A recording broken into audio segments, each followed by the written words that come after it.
السلام عليكم ورحمة الله وبركاته. فيديو جديد.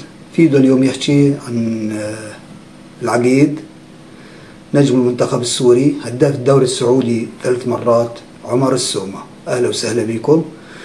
عمر السومة غني عن التعريف، يعني هداف الدوري السعودي 3 مرات، لعب عدة أندية، لاعب ذو مستوى عالي، نتيجة الاحتراف عنده عالية، يعني لاعب عنده مستوى لائق، محترف من الطراز الأول.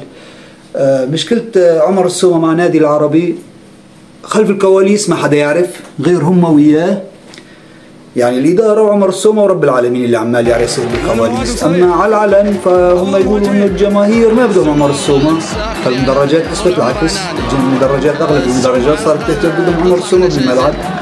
اختلاف أدى الانتقال للفيفا وشكوى للفيفا وتتفاجأ إنه نادي العربي القطري يعلن إنه ما عنده سيولة يدفع راتب اللاعب.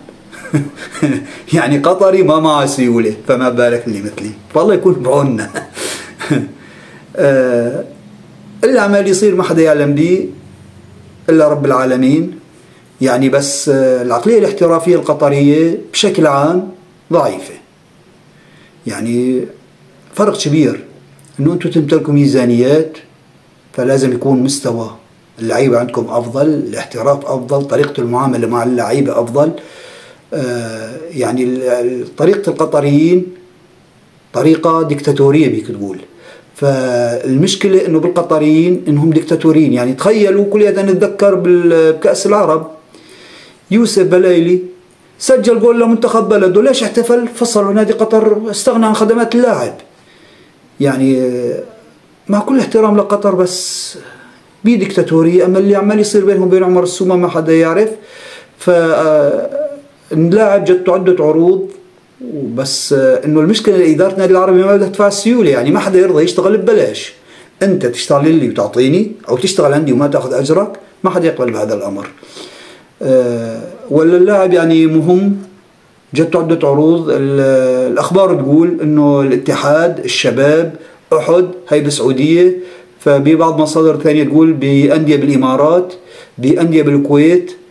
يعني لاعب حجم عمر السومة ما أظن يتأثر بقرار فصل العقد. يعني ما هو بحاجة شهادة دوري مثل دوري قطر، مع كل الاحترام لأهل قطر، أن يتقيم مستواه. يعني لاعب هداف الدوري السعودي 3 مرات، شايل عدة بطولات مع الأهلي السعودي. فالدوري القطري ما أظن إنه يقيمه. يعني الدوري القطري يدفع مصاري، بس ما أظن إنه يقيم نجم. يعني كل الاحترام والتوفيق. وقلت لكم يعني تخيلوا يوسف بلايلي كلنا نتذكر سالفته، ليش سجل هدف واحد سجله واحتفل، استغنوا عن خدماته. يعني ويعني كل التوفيق لعمر السومة، كل التوفيق لعمر السومة مرة ثانية، وأهلا وسهلا بيك. وإذا وصلت معنا لنهاية الفيديو مشكور ودمت سالم، وأتمنى أنه ما يتنازل عن حقه ويتابع الدعوة بالفيفا يعني. والسلام عليكم.